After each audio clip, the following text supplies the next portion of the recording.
तो वेक्टर्स का आपका direct line segment is called a vector has magnitude and directions. Initial point आपका ये, टर्मिनल पॉइंट्स ये हो गया। तो ये डायरेक्शन आपको दिखाने के लिए यूज किया जाता है टर्मिनल पॉइंट्स। तो ये आपका टर्मिनल पॉइंट्स है। इसके बाद any number is called scalar. Scalar कब होगा?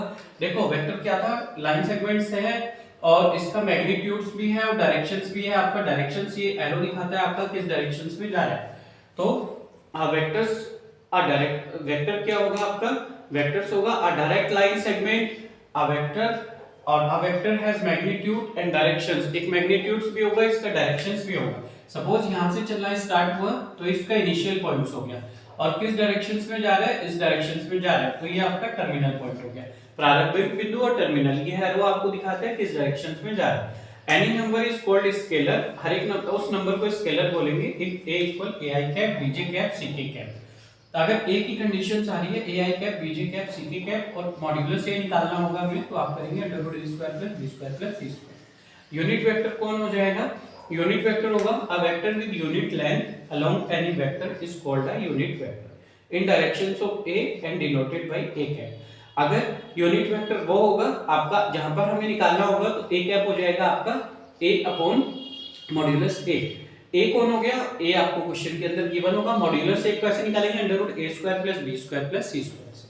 तो आपका a cap equal a upon modulus a करेंगे, ये यूनिट वेक्टर की वैल्यू आएगी। कोलिनियर कौन होते हैं? Collinear are those point which are in a line, जिसको हम हिंदी में सरेख बोलते हैं। a b c कोलिनियर्स होंगे अगर तीनों एक ही लाइन में आते हैं। तो कोलिनियर वेक्टर भी वो होंगे two vectors more two or more vectors. Non zero vectors, non zero मतलब जो जीरो नहीं है, are called to be collinears. Collinear बोलते हैं if they are parallel. Parallels होंगे एक दूसरे के, पैरेलल मतलब समांतर होंगे, जो कभी भी ज्वाइन नहीं होंगे।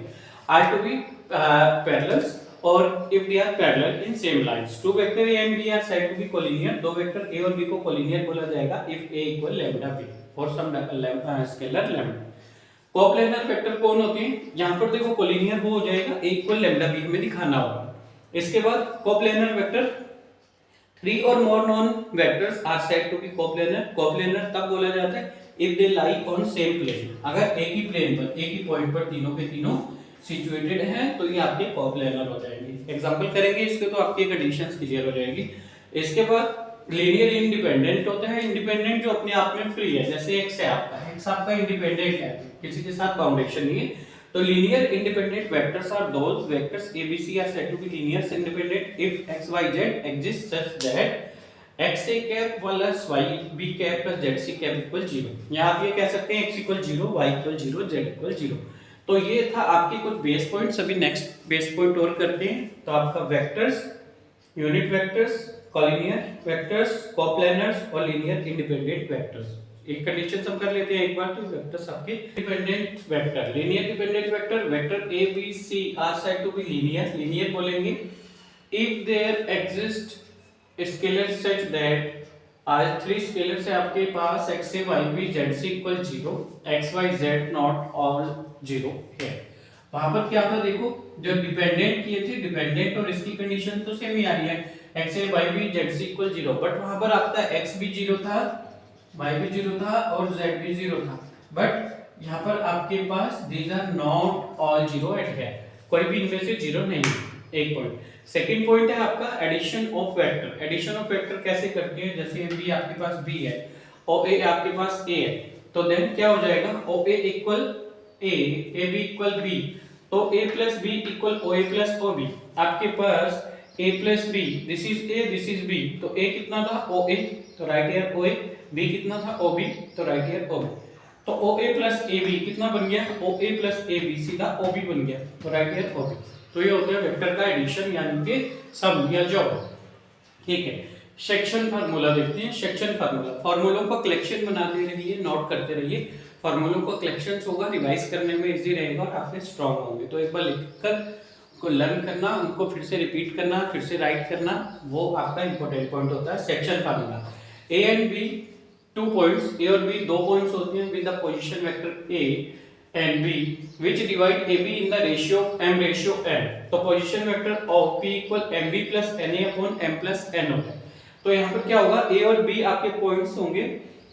तो तो विच divides A be in the ratio m ratio n, ए और बी आपके दो पॉइंट्स है सपोज, और इस लाइन को m रेशियो n में डिवाइड करते हैं। तो ये हम पहले टेंथ में पढ़ते थे m1x2 m2 x1 upon m1 minus m2, लेकिन इंटीरियर और एक्सटीरियर में होते हैं तो यहाँ पर पॉजिटिव आ जाएगा mb, m ये हो गया।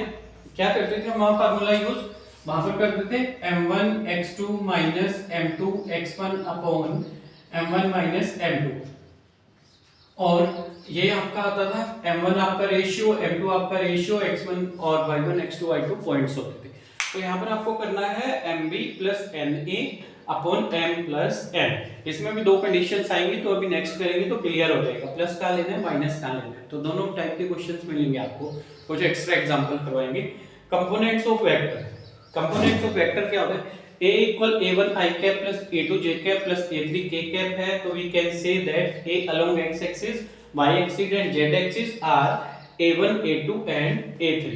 तो इसके कंपोनेंट का मतलब होता है इसके पार्ट क्या है। जैसे ये पेन है आपके पास, पेन के कंपोनेंट क्या क्या है, इसके अंदर इंक है, इसके अंदर पॉइंट्स है, ठीक है। ये तो जो जो इसके अंदर यूजेस होंगे आर्टिकल्स, वो इसके कंपोनेंट्स होंगे। तो कंपोनेंट्स ऑफ वेक्टर हो गए a इक्वल given है suppose a1 i cap plus a2 j cap plus a3 k cap, तो then we can say that a along x axis y axis z axis a1 a2 and a3। आपका a1 i j k के component हो गए a1 a2 और a3, और किसके साथ, x axis y axis और z axis के साथ। x के साथ कौन है i cap, y के साथ j cap और z के साथ k cap। तो ये तीन कंपोनेंट्स हो गए। डॉट प्रोडक्ट और स्केलर प्रोडक्ट इंपॉर्टेंट कांसेप्ट है ये वाला। तो डॉट प्रोडक्ट और स्केलर प्रोडक्ट हो जाएगा if theta is angle between A and B, A और बी का बीच का एंगल कितना है आपका थीटा, तो theta is the angle between A and B. तो यहाँ पर देखेंगे ए और बी के बीच का एंगल थीटा है, तो ए डॉट बी इक्वल हो जाएगा मॉड्यूलस से मॉड्यूलस बी टू cos थीटा। मॉड्यूलस ए को कैसे निकालते थे आप, under root A square plus B square plus C square करके, और बी को किससे भी निकालेंगे, ठीक है। तो ये हो जाएगा आपका कितना, A dot B equal modulus A modulus B cos theta. Theta अगर एक्यूट है, एक्यूट क्या होगा, न्यून कोण 90 डिग्री से कम का, तो थीटा इज एक्यूट, तो ए डॉट बी ग्रेटर होगा 0। यहां से एमसीक्यूज पूछ लेते हैं आपके पास, टिक मार्क्स जो क्वेश्चन आते हैं, तो पॉइंट आप रिमेंबर कर लीजिए।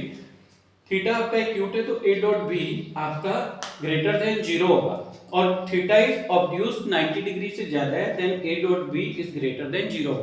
वेरी वेरी इंपॉर्टेंट पॉइंट है एमसीक्यूज के बिहार पर भी, तो नोट कर लीजिए, इसको पॉइंटेड करते रहिए जो एमसीक्यूज वाले पॉइंट्स हैं, यहां से एमसीक्यूज जरूर निकल के आती हैं ऐसे पॉइंट्स से। तो ए डॉट बी अगर एक्यूट है थीटा, तो आपका A dot B is greater than 0, और थीटा इज ऑब्ट्यूज 90 डिग्री से ज्यादा ऑब्ट्यूज है आपका, तो A dot B will be smaller than 0। A dot B की वैल्यू 0 से स्मॉलर होगी, मतलब नेगेटिव आएगी, ठीक है। A is perpendicular to B, A आपका बी पर परपेंडिकुलर आ रहा है, मींस ऑफ इट परपेंडिकुलर कब आता है, जब थीटा इक्वल 90 होता है, तो ये कंडीशंस आती है आपकी। तो यहाँ पर थीटा इक्वल, ये आपका कोई भी लाइंस ऐसे दूसरी पर सीधी एकदम से स्ट्रेट आती है, जहाँ पर थीटा इक्वल 90 होगा तो परपेंडिकुलर हो जाएगी। ए परपेंडिकुलर है बी पर, ए डॉट बी इक्वल 0 होगा आपका, ए डॉट बी आ रहा है 0, तो वहां पर आपका ए डॉट बी 0 निकलेगा। ये कंडीशंस हम लर्न रखेंगे। A is perpendicular to B, तो then A dot B equal 0। Vector का बेस है आपके फार्मूले, लर्न रखेंगे। फार्मूले अगर आप क्लियर कर लोगे तो वेक्टर चैप्टर आपके हैंड में है, अदरवाइज फार्मूले और कॉन्सेप्ट आपको एक ही कॉन्सेप्ट आपको स्टार्टिंग से लेकर चल रहे हैं फिर से, तो अभी पहले भी हो गया था चैप्टर और फिर से दोबारा से कर रहे हैं हम लोग, तो सभी का मतलब कॉन्सेप्ट जहां पर अगर गैप लग रहा होगा आप नोट करते रहिए, इनका कलेक्शन बनाते रहिए, स्क्रीनशॉट ले लीजिए, उसके बाद नोट कर लीजिए आराम से, तो कोई डाउट नहीं रहेगा। उसके बाद भी क्लियर कहीं डाउट लगता है डायरेक्टली, ठीक है, क्लास में तो आते ही हैं और रेगुलर भी पूछ सकते हैं। जो लोग दूर से ज्वाइन कर रहे हैं तो वो डिस्टेंस पर है, वो लोग डायरेक्टली पूछ सकते हैं, ठीक है। Next point is this, I dot I cap, J dot J cap, के डॉट के कैप, ये होता है आपका 1। अगर आपका i और j आ रही, i dot j equal j dot k और k डॉट i डिफरेंट हो रही, i j j k i, ये 0 हो जाता है, ठीक है। वेक्टर प्रोजेक्शन जहां निकालना होगा आपको, a एंड b का वेक्टर प्रोजेक्शन कितना होगा, a dot b upon b modulus square into b। तो वेक्टर प्रोजेक्शन आप इस फार्मूले से निकालेंगे, a dot b upon modulus of b square, और यहां पर करेंगे b।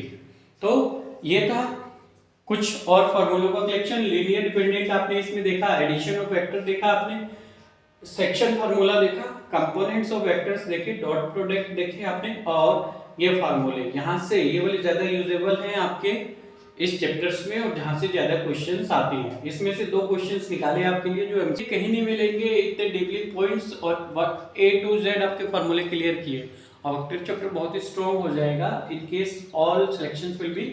आपने सारे के सारे फार्मूलों का कलेक्शंस बना लिया, इनको नोट कर लिया, तो उसके बाद पूरा चैप्टर आपका स्ट्रांग हो जाएगा।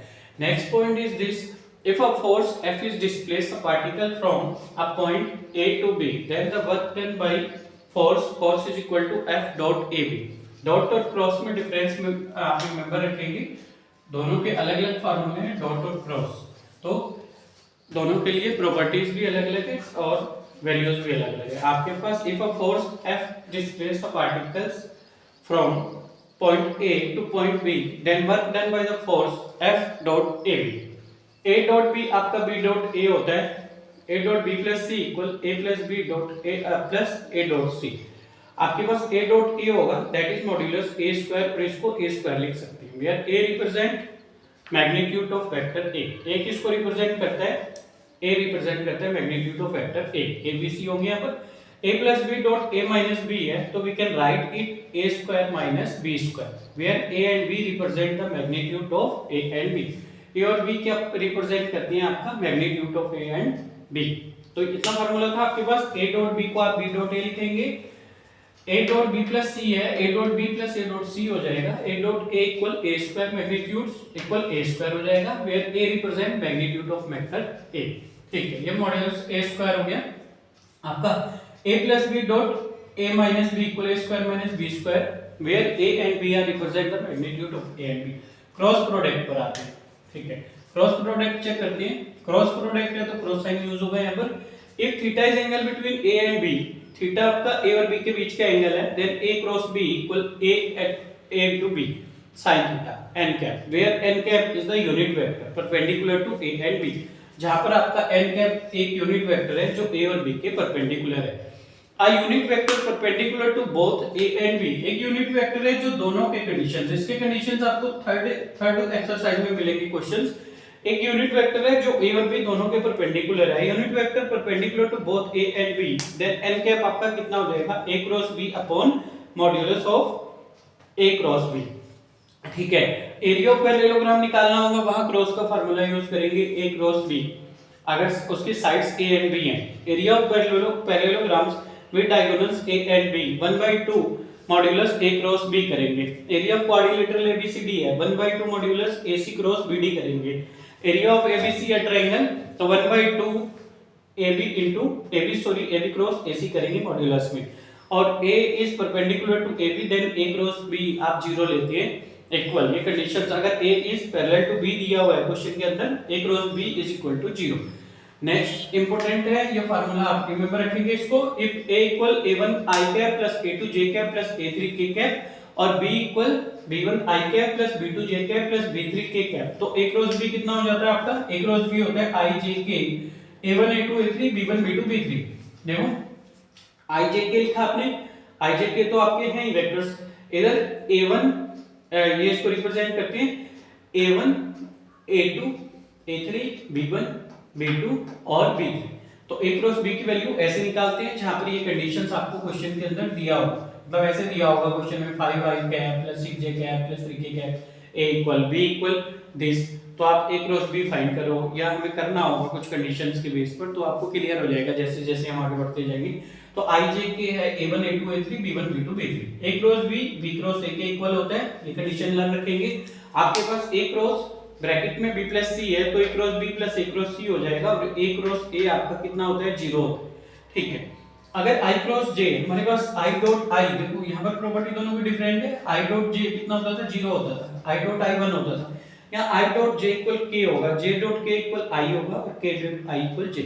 जब अपोजिट आते हैं वापिस उल्टी साइड आएंगे, आपके पास i j k है, i j और k, मुझे j से i पर आना पड़ा, कितना j क्रॉस i, ये माइनस k, जब वापिस जा रहे हैं आप j से i पर आ रहे हैं, j cross i minus k cap, k cross j, k से j पर वापिस आ रहे हैं तो minus i cap. I cross के इक्वल माइनस जे कैप होता है।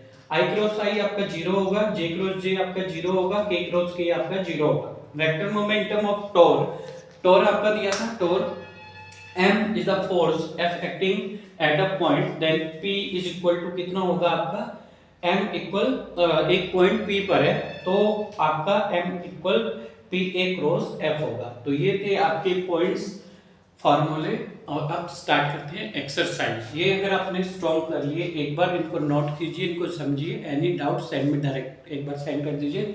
लेकिन ये अगर आपने सारे के सारे फार्मूले हमने चैप्टर स्टार्ट करने से पहले कलेक्शन कर लिए हैं तो एक बार सारे के सारे फार्मूले आप कलेक्ट कर लीजिए। इसके बाद आप चैप्टर स्टार्ट करेंगे तो 100% श्योर चैप्टर आपके स्ट्रॉन्ग होगा।